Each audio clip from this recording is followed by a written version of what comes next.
Good evening, everybody. Welcome along to the Warm Welcome launch event. Let me extend my own warm welcome to each of you. My name is John. I'm from the Together Coalition, and a big welcome on behalf of Warm Welcome to all of you, to all of our speakers this evening, and all of our partners. There are over 900 of you online tonight representing Warm Welcome spaces from every corner of the UK, and I thank you all for giving up your time to support and join us tonight.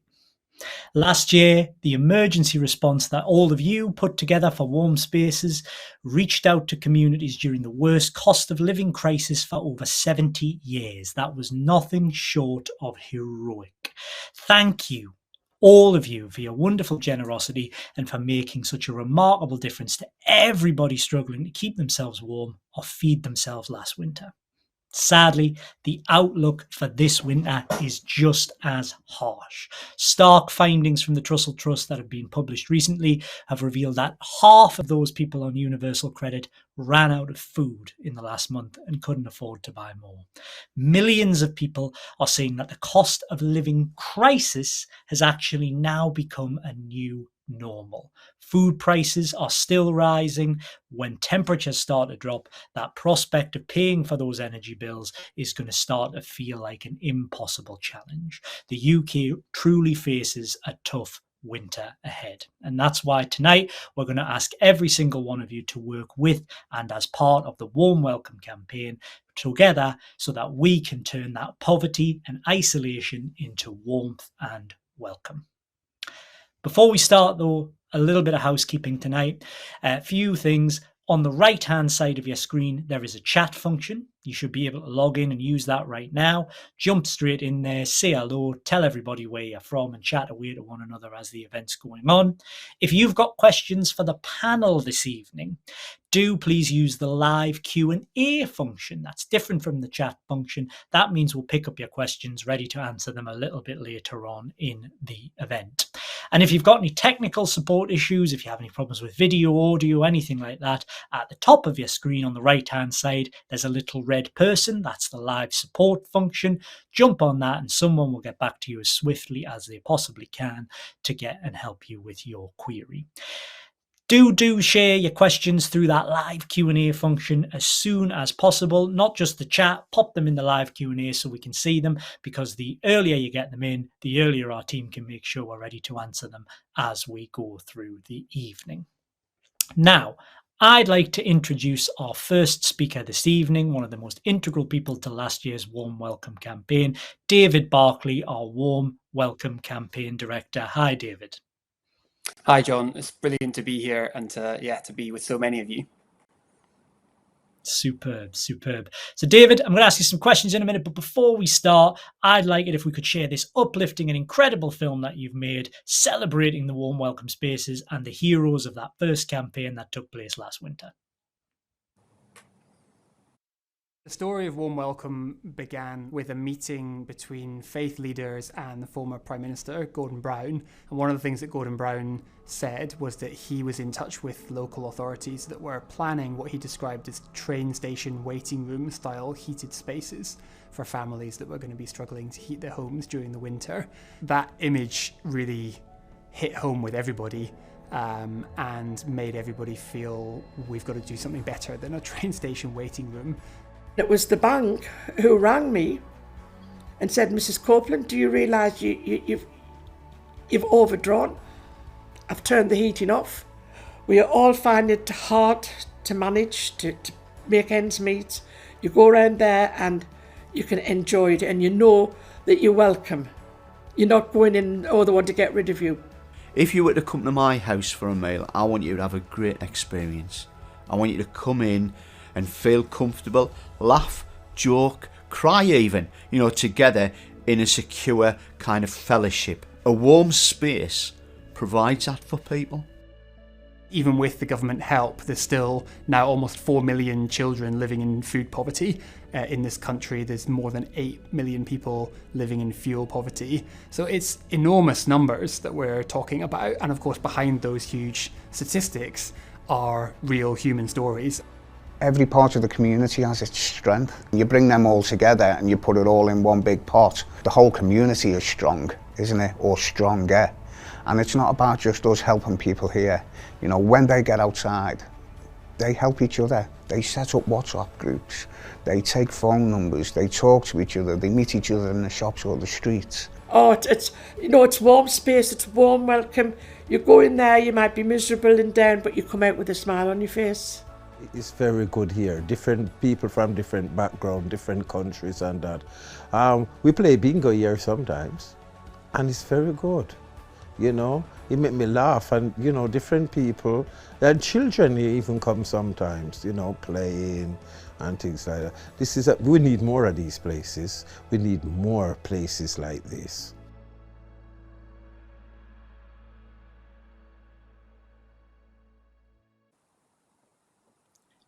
David, that is fantastic. Really telling the story that last year, that warm welcome community response to that crisis was nothing short of heroic. But David, what's new for this year? How are we building on that success? What have we learned? Well, the big thing that we learned from winter was that people came for the warmth, but they stayed for the welcome. And we started Warm Welcome as an emergency response to the cost of living crisis. But we very soon realized that warm spaces were so much more than that. They were places of connection, places of belonging, and they really had a deep impact on people. And so for us, when we talk about the mission of Warm Welcome, it's gone beyond just being a crisis response. It's much broader now. And this winter, we're talking about turning poverty and isolation into warmth and local connection through the power of spaces that are made by and for the community. And in terms of new aspects of the campaign for this year, it's all about new partnerships that can help resource local groups with the things that they have told us that they would like help with. So in terms of finding and developing volunteers, we've got a really exciting new partnership with Rotary, which we're going to be hearing about a little bit later on. But we've also got lots of other partner organizations that we're working closely with who are going to be providing things like free training and other resources for all local organizations that sign up with us on the Warm Welcome website.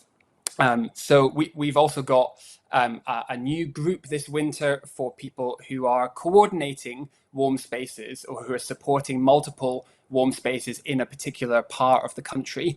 And so again, if you're on the call and that's you're going to be doing that this winter, then please do reach out to us, get in touch, because we'd love to work in partnership with you. And we know the impact and the value that your role can have. And finally, the other new feature of the campaign is that we're going to be linking the timings of the campaign to when the clocks change. So when the clocks go back at the end of October, that's when our map will go live and the campaign will start. And when the clocks change again and go forward at the end of March, that's when we will bring the campaign for this season to an end, and we'll celebrate everything that we've achieved together. David, that's brilliant. So last year, there were over 700 warm welcome spaces that registered, over 2.5 million visits to those spaces. And we're looking for everybody who joined in last year to come again. And obviously, we want some more people to join us too. What are your top tips for spaces, both new and old? Well, for people that are new, it's really simple. And in fact, it's so simple that you might be doing it already. What we think of as warm welcome spaces, what that means is that anyone that's providing a space which is free to enter, which is warm, which is welcoming, and which is safe, those are the criteria. So if you're offering that through your organization, then as far as we're concerned, you're already part of the movement, and you can register with us and we'd love to work with you. If you are looking to set something up from scratch, then there's some key questions that you can ask yourself that can get you going. And those questions are where, who, what, and when. So in terms of where, you should be thinking about where your warm welcome space could be and whose permission might you need to be able to use that venue.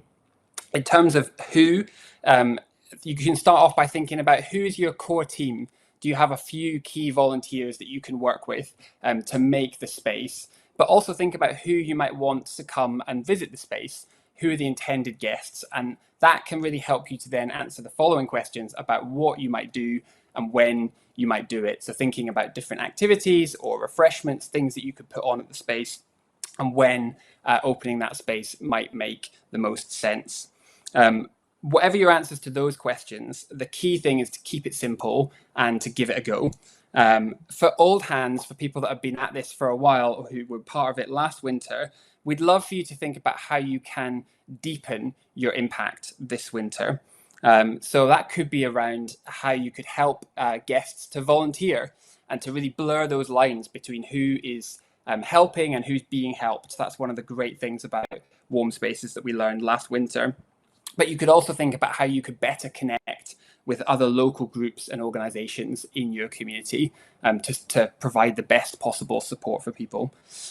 Finally, the last thing to say is you should register with us as soon as possible, whatever stage you're at, whether you've got all the details worked out or whether you're still some way off. If you register with us, you can always add more detail later on, and you can add yourself to the map at some point later on. But if you register soon, then it's easier for us to help you. And we've got a little video that we're going to show you just now of some of my colleagues in the Warm Welcome team and how they're planning to help you this winter.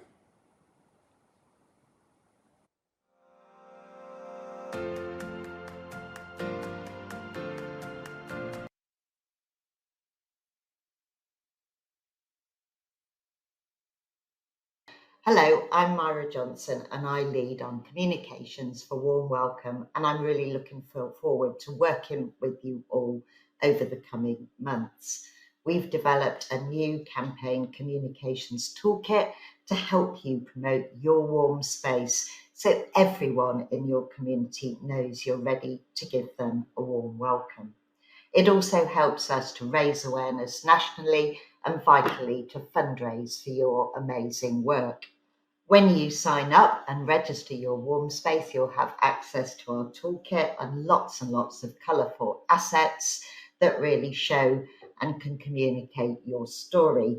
You'll see our lovely new brand. We've developed that to really show that warm welcome spaces are the heroes of the campaign and to really celebrate the joy and positivity of everything you do. So inside the toolkit, you'll find everything you need to raise awareness of your space. It includes some new visual identity guidelines that tells you all about our brand and the assets you can download. You'll find in there lots of different versions of our Warm Welcome Spaces logo, here in full colour, but also available in black and white, whatever you need to complement your brand. We've also created a whole set of lovely, colourful brand assets that tell your story, and here you can see the ones we're sharing show that your spaces are warm, welcoming, safe and free. We've also developed a whole messaging toolkit for you this year with lots of content and copy that you can use across your communications, your posters, your newsletters, websites, whatever you need it for.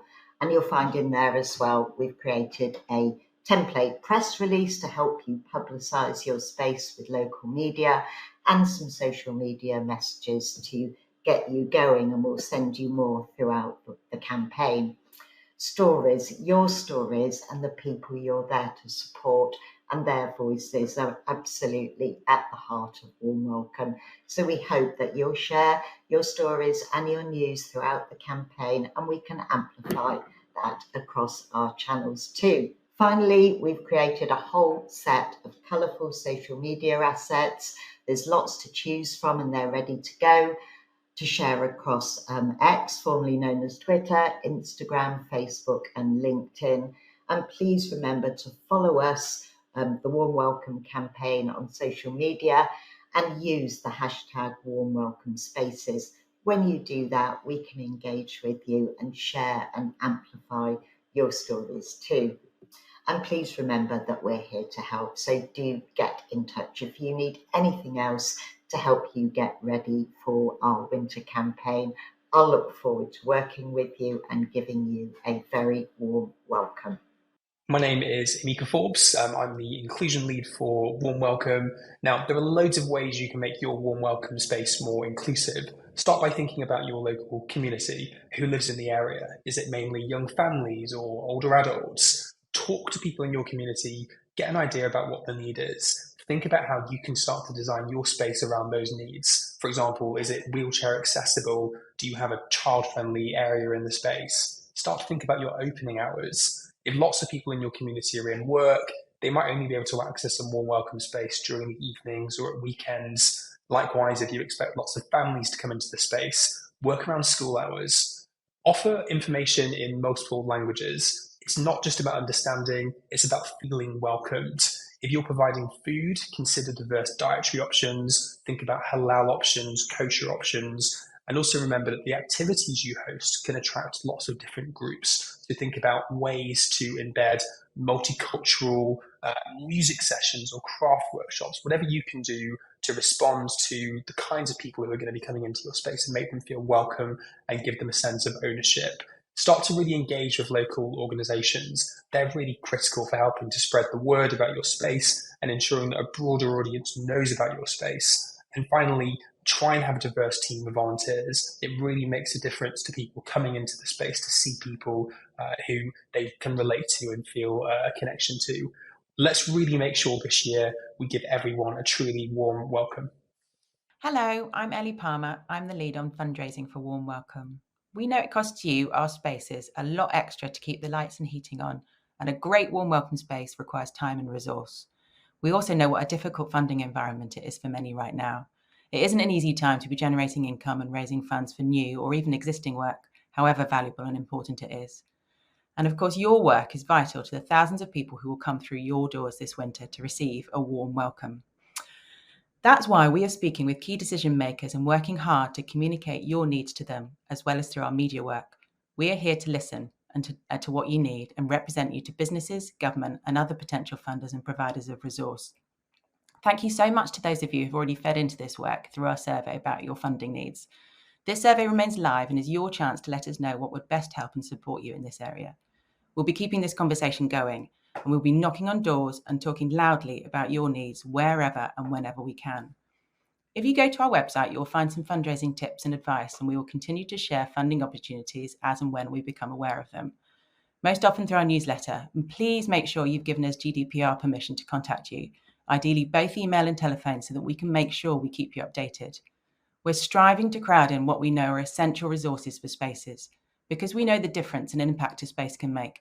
We want to make sure that being able to offer a warm welcome space is an affordable and viable option for any and every community. I very much look forward to working with you on this journey.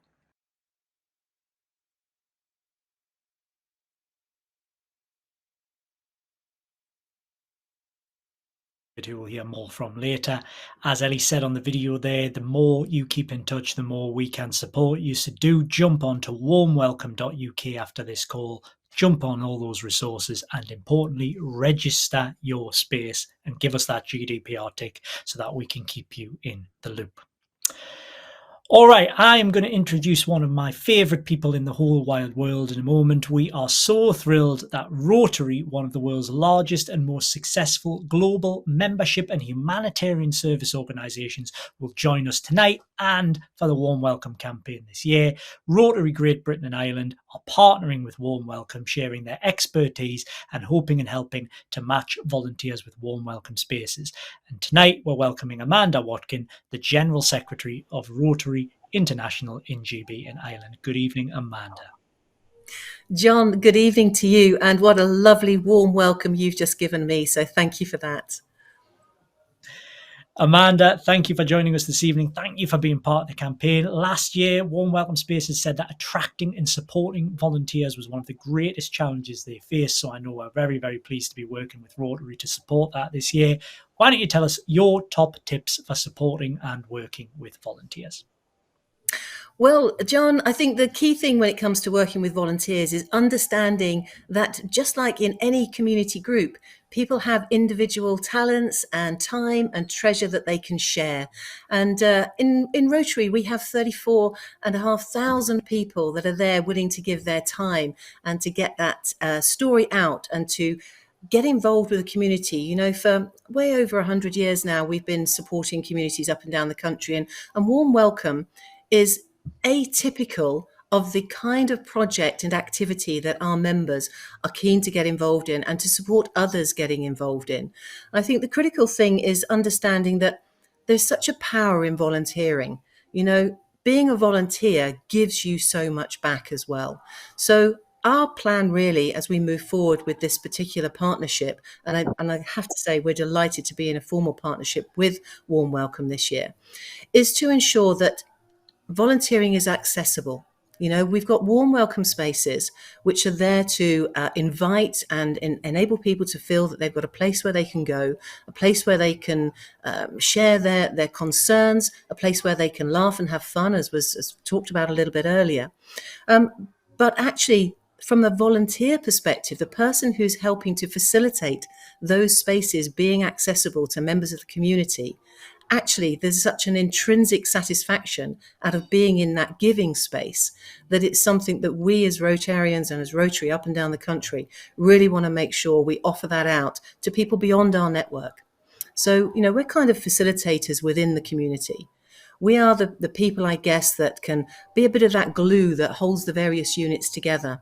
And so to be able to work our own networks, work our own membership, but equally to be able to connect to the other agencies and organizations and people that are in our communities up and down the country and invite them to come and share their time and to get involved with something which is so vitally important to society right now is phenomenal.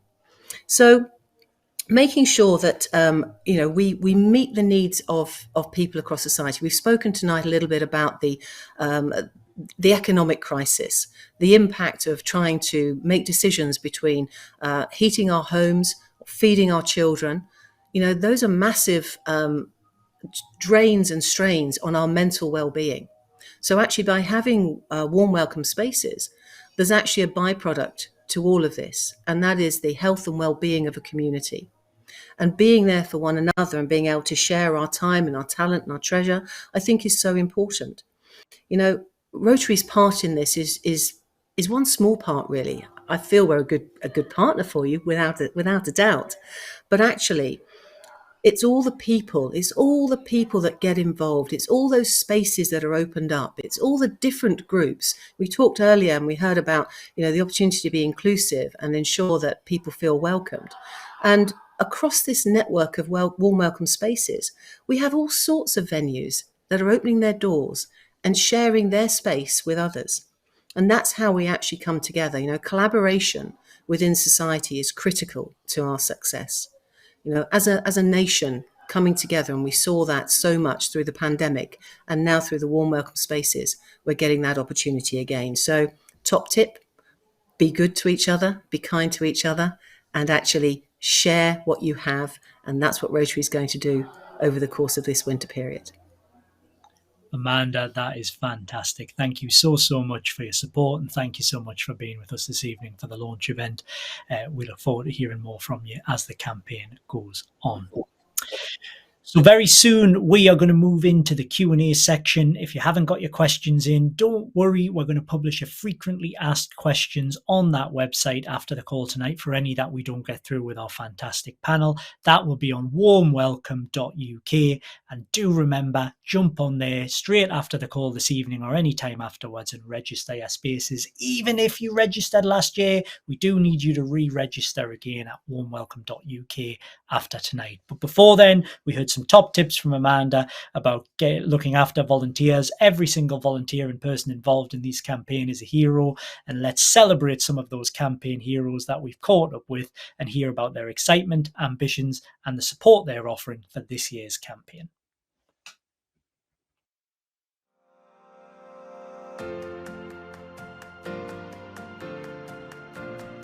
I'm excited about the potential of Warm Welcome because it brings people together, it creates a space for social connection. I'm excited to work at this warm space for this winter because I've seen the change it has in people. I see how people come in through the door, new to the space, scouring, shoulders down, but being here for a few weeks, how they get lifted, meeting new people, sharing experiences. Before doing this, I sort of kept myself to myself. So before the pandemic, I was already on a lockdown mentality anyhow. But when the pandemic itself proper kicks in, well, that was my element. And I thought, let me come out and give something back to the community. And thankfully with this team, my confidence has grown, and here's me. Don't be afraid to fail, and I think it's important to just try things out. It never hurts anybody. I've always said, you know, this is not our drop-in, we just facilitate their space. It's the people of Redcliffe, this is their space, we just facilitate it for them. When I come to this place every Tuesday, the staff are lovely here. They're always friendly, they're always smiling, and as you can see outside, everybody's got a good vibe. So that's what it's all about. And it doesn't really matter what colour you are, because it's a multicultural place here right now, if you look around. They have people from all kind of culture, race, different part of the world. So it's working. And as you can see, this place is alive, right? This place is buzzing with energy, and it's something that you wouldn't have had before if it didn't happen for the warm space. So for me, it's about how can we replicate that experience and bring it to new areas. I've been coming for quite a while, and if you come regularly, you get to know people, and you know, you get that sense of a community. Our strapline is that it's for the community, by the community. Everyone tonight was then here clearing up with us, you know, tidying it all up. This is not just us trying to serve people, it's us belonging together.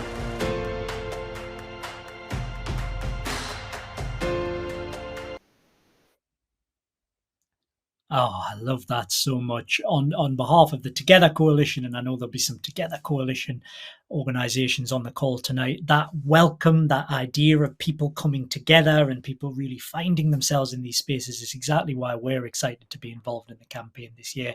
What a fantastic video and what a fantastic buzz. And of course, every single one of you can be part of that buzz to help create more and more social connections in your communities through this campaign. So thank you very, very much for being part of it so far.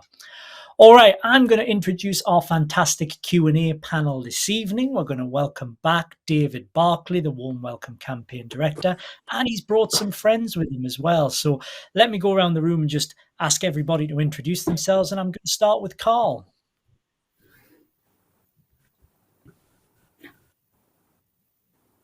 Oh, I'm going to come back to Carl because I've lost Carl's audio, so I'm going to skip to Elaine. I'm back. That was a schoolboy error. I was on mute. Had to be a technical. After all these years of Zoom.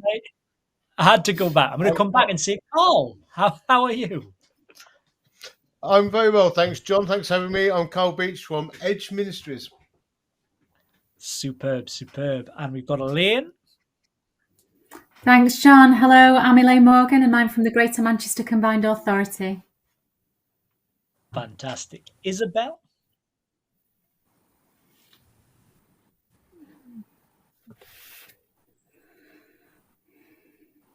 Oh, are you with us, Isabel?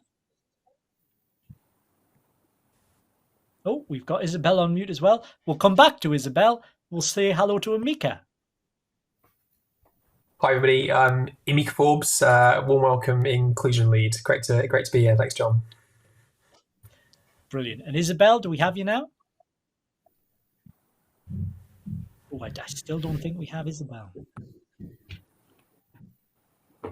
Look, hopefully, when we come to Isabel's question, we'll make sure that she can introduce herself as well. We'll just have a little second on that one. But we've got a few questions to go through with the panel this evening.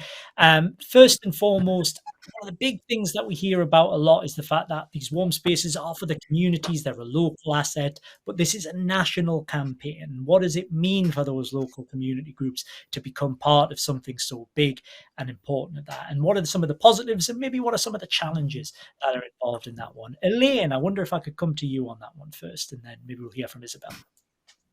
Yes, thanks, John. I think it's fair to say that last year in Greater Manchester especially, I think once it became we became aware of the impact of how the cost of living crisis was going to impact on people. We established 471 warm spaces in a matter of 12 weeks. And I think we were very sort of rushed in terms of how we did that. And again, like you said, it was very much about a local focus. And we only became aware of that national sort of offer, I would say, in late November, early December. So then it was about how do we start to raise that awareness with all these 471 warm spaces that we had locally, which was extremely difficult, and we had to sell the benefits. So that was a real challenge for us, I would say, last year. And also, if I'm being brutally honest, people just saw it as another map that they had to input into, didn't understand who might be using it, didn't understand there were extra resources there. So that became a real challenge for us to try and, advocate on the national warm welcoming spaces, really, to sort of show the benefits that it would have to these local organisations. But I think since then, it's something that we have tried to promote, and people now can really see the benefits. And some of these are around the excellent resources now that you've got in terms of training. Evaluation was something that was really highlighted that I think will ensure that local groups sign up this year. I think sharing good practice and peer support as well is something that our local community groups have really benefited from being part of the national warm welcoming spaces. So that's just some of the points from me, really. Brilliant, Elaine. Thank you. And I think we now do have Isabel. Isabel, I wonder if you could just introduce yourself and then maybe speak to that question too about the local and national conundrum. Hi, hello everybody. My name's Isabel Hunter and I'm from Libraries Connected, and sorry about the odd sound problems. So I'm really going to echo a lot of what Elaine said. I think the challenges are, the size of need this winter is going to be enormous. Resources are very tight, and often resources are most tight, of course, in areas with the most need.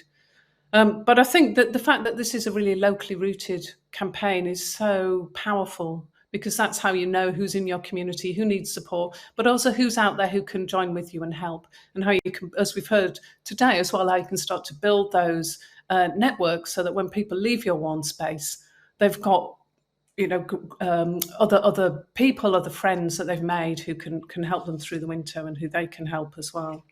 And I think being part of the national campaign for libraries has been really powerful, because being part of the national warm welcome campaign gives you access to knowledge and skills sharing and training events.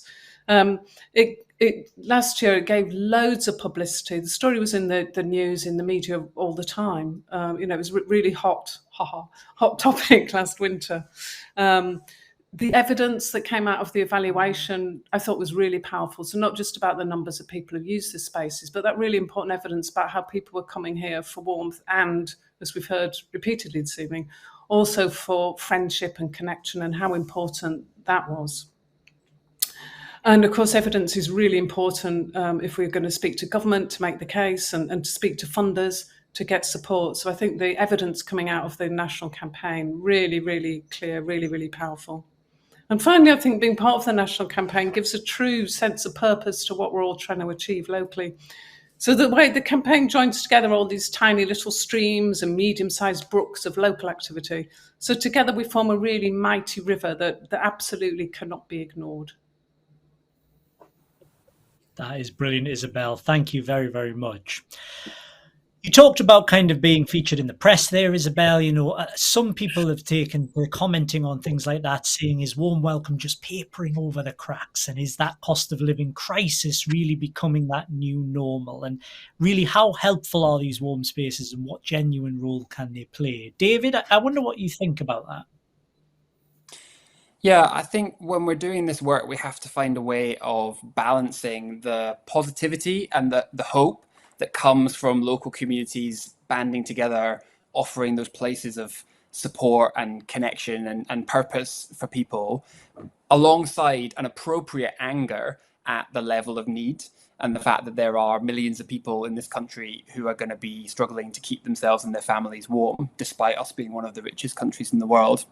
And so that's why last winter we were really keen to partner with some specialist organizations who could help local groups with things like community organizing and power building, which enabled them to listen to what are some of those underlying issues that people might be facing when they're coming into warm spaces. And crucially, how do we start to work together to tackle some of those issues? So we saw warm spaces in Birmingham, for example, working together with the council to try and tackle issues of damp and mold in people's homes. And that was a great example of actually spaces becoming powerful agents of change in that place. And so we, ultimately we want to turn the tide on poverty in this country. And we're not going to do that alone.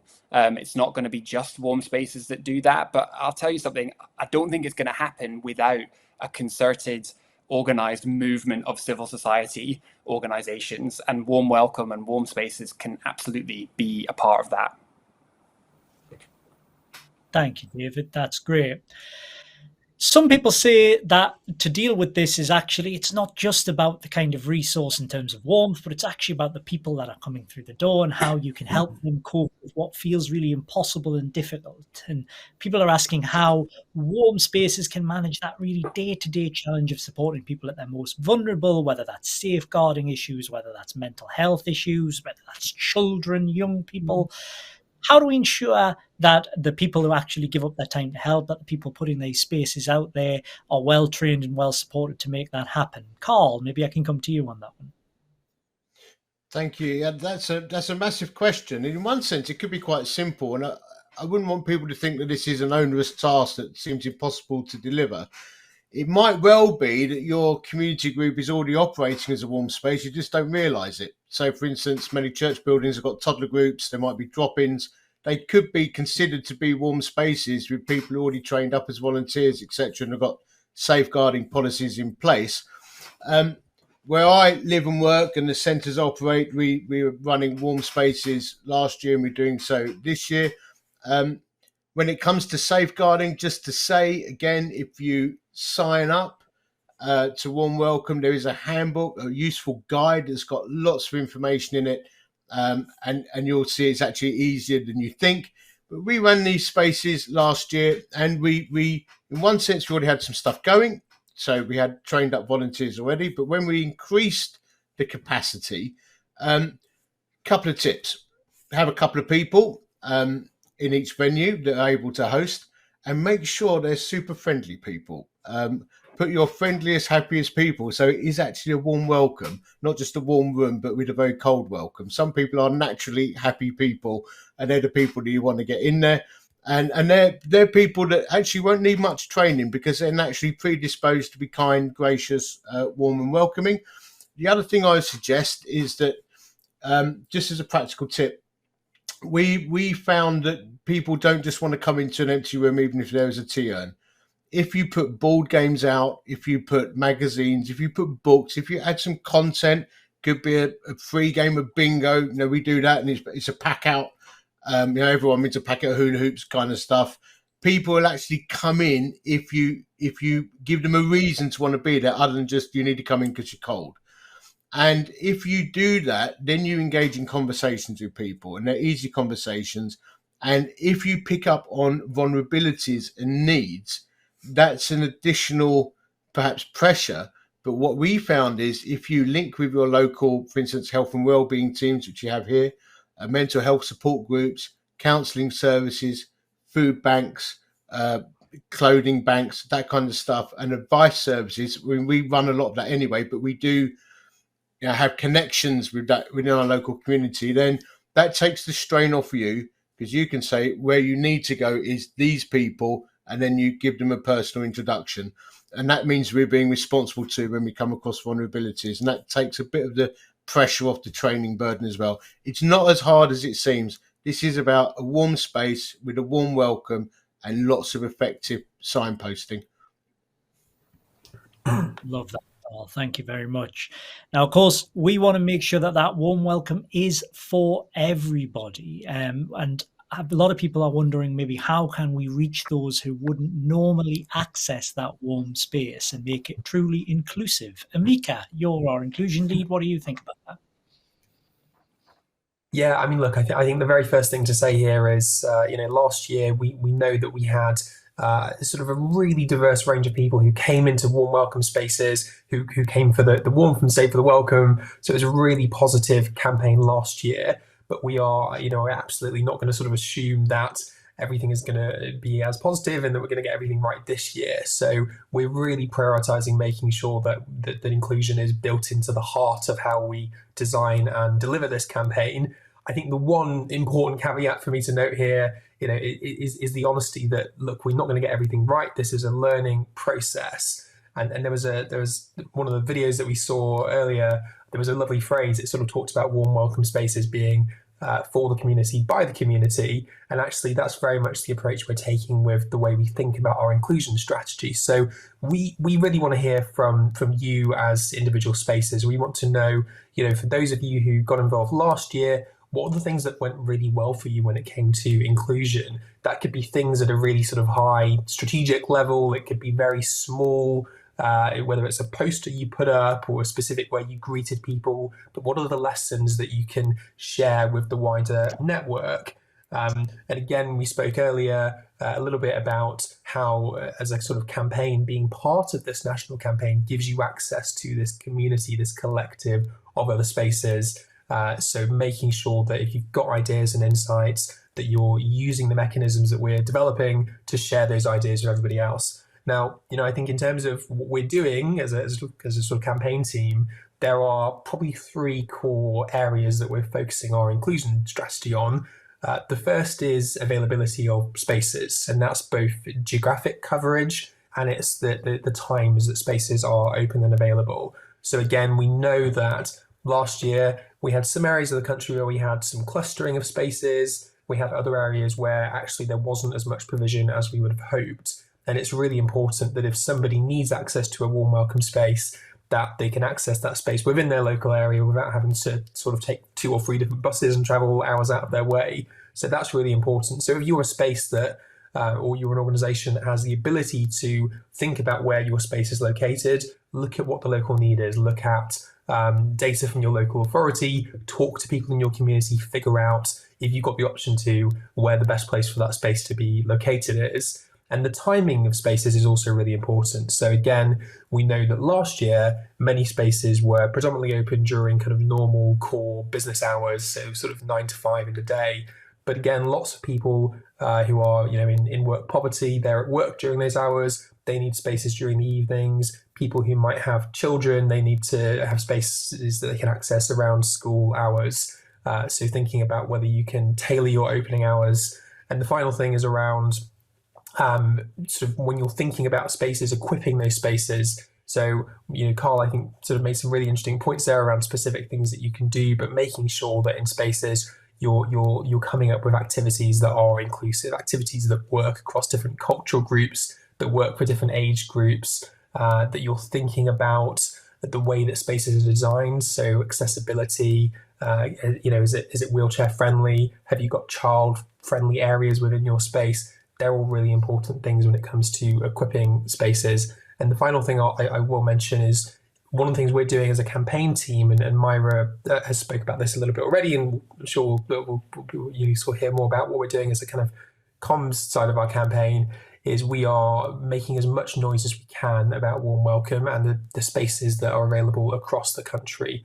And that's really important from an inclusion perspective, because we know that last year, the most common route that people heard about warm welcome was through friends or family members. And the challenge of that is people who are most likely to be socially isolated are therefore least likely to hear about spaces. So again, by being part of Warm Welcome's network, by using the Warm Welcome branding, you will be identifiably part of this much bigger campaign, this much bigger push that we are very much looking at how we sort of push into different communities who might not normally hear about Warm Welcome. So they're kind of the 3 tenets of strategy. But just to kind of revisit this core principle, we're learning as we go, we're iterating, and you as spaces are very much going to be at the heart of what we do here. And there'll be lots of opportunities for you to share your insights and ideas. Brilliant. Thank you, Amika.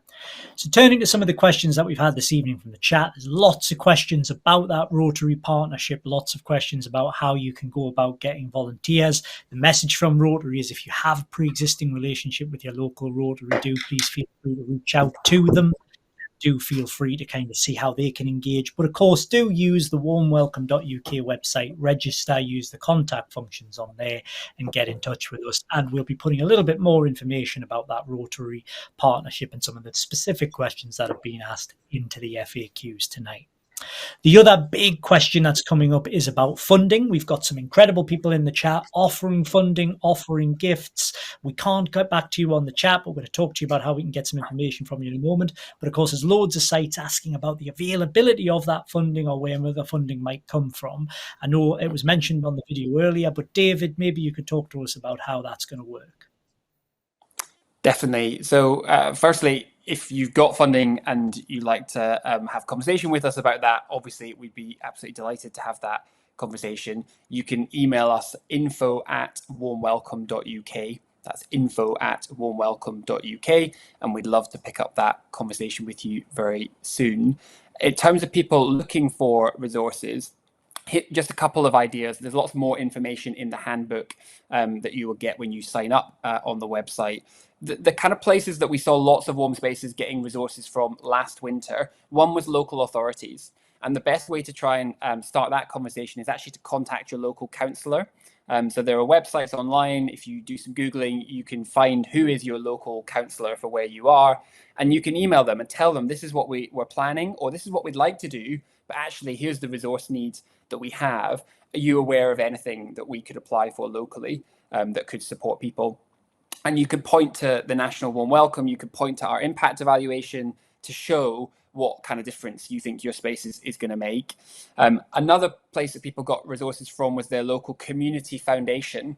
And again, if you go online, you should be able to find out if you have a community foundation for your part of the country. And lots of those had specific kind of cost of living crisis or winter campaigns that then they were able to support warm spaces with grant programs. The other thing, of course, you can do is try and raise money from the crowd. We're working quite closely with Crowdfunder, and there were lots of warm welcome spaces last winter that set up their own Crowdfunder page. You don't have to be a tech whiz to do that. You don't have to be super, you don't have to be in a hugely affluent community. We've seen from the chat tonight that there are people out there that want to give. And you don't have to. It doesn't have to be huge amounts of money for that to make a difference. So try and make that as easy as possible. Set up a Crowdfunder account. Talk about what your space is going to be doing, and again, we'll be giving you assets and tools to try and help with that. And hopefully through your commitment, through getting people signed up to the website, all of that strengthens our case in an ongoing way to try and get more resource that we can give out to warm welcome spaces. I think people's minds are just starting to turn towards the winter in terms of the kind of public narrative. That's going to continue. And when the temperature drops, suddenly it's going to be front page news again. And so we want to try, it's a bit chicken and egg sometimes, but we want as many people as possible to signal this is what we want to be part of. We want to do it together. And as we've said before, that gives us the best possible opportunity to raise money that we would love to push in your direction. So, David, I'm going to stick with the theme of money, and I'm going to stick with you if I can, because on that, there's a few people saying that they've ran their spaces as a kind of pay what you can, voluntary donation kind of model. Now, we've specified very clearly that we want the spaces to be freely available. Is it okay if people are doing a pay what you can model? That's absolutely fine. We did think quite a lot about that at the start of the campaign. Should we say that all warm welcome spaces have to be totally free? But actually, we recognize that there are some amazing models out there, like Pay What You Can, community cafes. There was one near me that I used to work in quite a lot last winter, where you could kind of pay it forward. So you could pay a bit extra and then someone else could get a free coffee or a free meal. And, those are brilliant examples of warm spaces. And so we want them to absolutely be part of the movement. So for us, it's about, is it free to enter? And is it the kind of place where even if you don't have money to spend, you can still take part in something? And so if you can say that about your space, then whatever your model is, that's absolutely fine. We'd love to have you part of the campaign. Mika, I think you've got something to say on this too. Yeah, I do. I mean, just very quickly, I think, this point around spaces being pay what you can. I mean, this is really important from an inclusion perspective. People have got to be able to feel that spaces are for them. And, I think there is a risk that some people think, it's a free space, it's a cost of living intervention. I don't need that. It's not for me. And it's really important that whatever you need to do to make sure people feel that they can come into your space, they've got agency, they can come in and use that space on their own terms. That is critical to making sure your space is inclusive and that it is open to as many different people as possible. Well, listen, that's all the questions we've got time for this evening, but there has been a load more. I know you've probably asked a question and it's not been answered. Don't worry, we'll pop that onto the FAQs. We'll get that up on the website very shortly. And of course, the whole recording this evening has been recorded. The whole event has been recorded, and that will be available for you afterwards as well, too. So a huge, huge thank you to all of our fantastic panel, both for the work that you've done in the campaign to date and will do, and for being part of the launch event this evening. Thank you all very, very much. Now, one of the big supporters of this campaign that helped us kick off in earnest last year was the former Prime Minister, Gordon Brown, who has a few words to help us finish off tonight.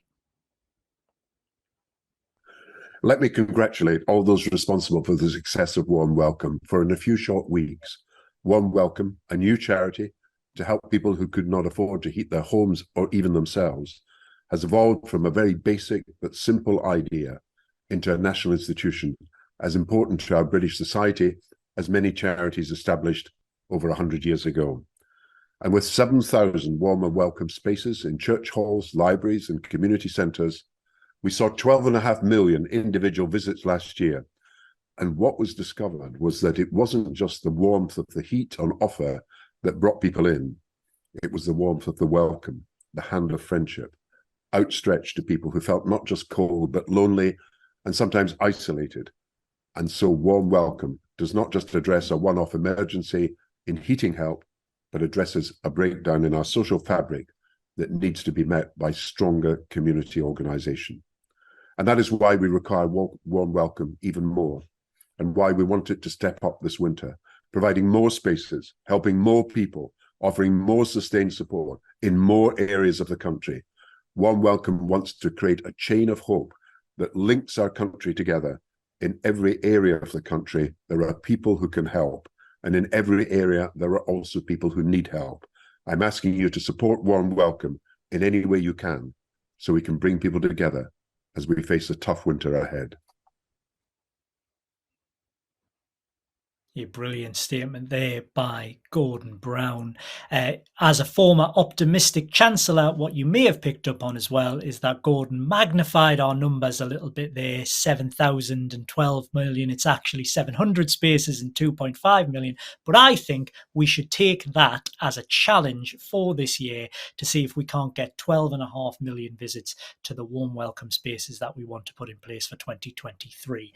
I love Gordon talking about a chain of hope, and thank you all for being part of this tonight, because now you are all the links in that chain. Every single one of you provides that key individual link that we can make sure that every single community across the UK is reached by this vital service at this time of key need.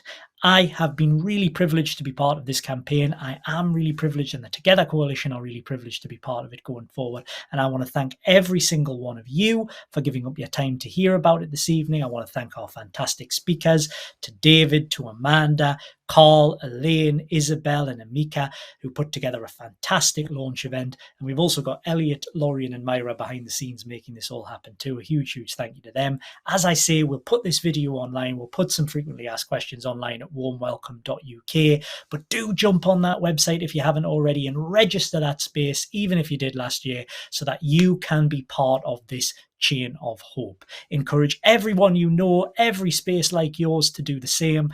Everybody jump on there and register the space. And if there isn't a space that you can register and you can get involved and support in some way, get in touch with us too, and we'd love to hear from you.